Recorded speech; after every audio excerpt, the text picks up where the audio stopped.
అందరికీ నమస్కారం అండి. ఫన్ విత్ యక్షిత ఛానల్కి స్వాగతం అండి.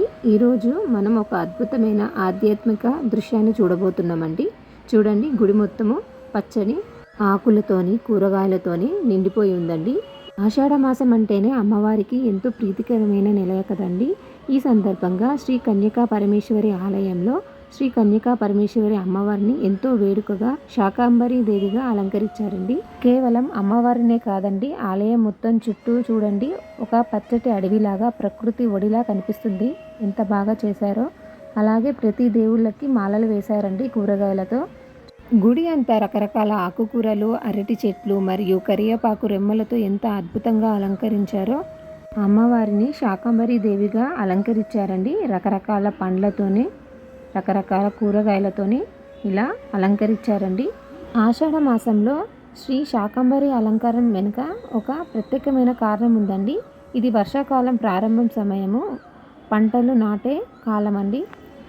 మంచి వర్షాలు కురవాలని, భూమి సారవంతం ఉండాలని, పంటలు సమృద్ధిగా పండాలని అమ్మవారిని ప్రార్థిస్తూ ఈ అలంకరణ చేస్తారండి. ఇది కేవలం ఒక అలంకారం కాదండి, రైతులు శ్రేయస్సు కోసం, లోక కళ్యాణం కోసం చేసే ఒక పవిత్రమైన ఆచారం అండి.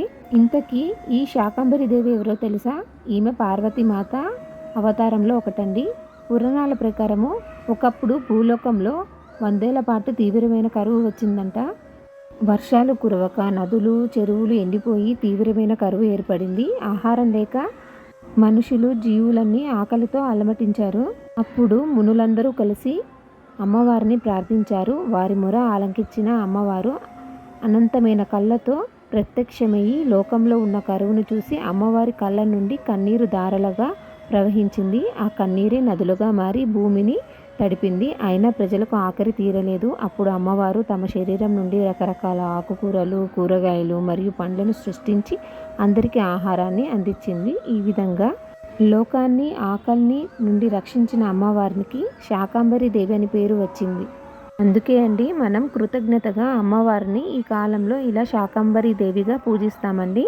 ఇక్కడ చూడండి, గర్భగుడిలో ద్వారబంధం వెండి రేకుతో చేసిన అందమైన శాకాంబరి అమ్మవారు ఎంత అందంగా అలంకరించారో చూసారు కదండి. పసుపు రంగు ముఖ కవలికలతో కిరీటంతో దర్శనమిస్తున్నారో. తల చుట్టూ, శరీరం చుట్టూ వివిధ రకాల పండ్లు, కూరగాయలతో చేసిన హారాలు చాలా బాగుంది కదండి.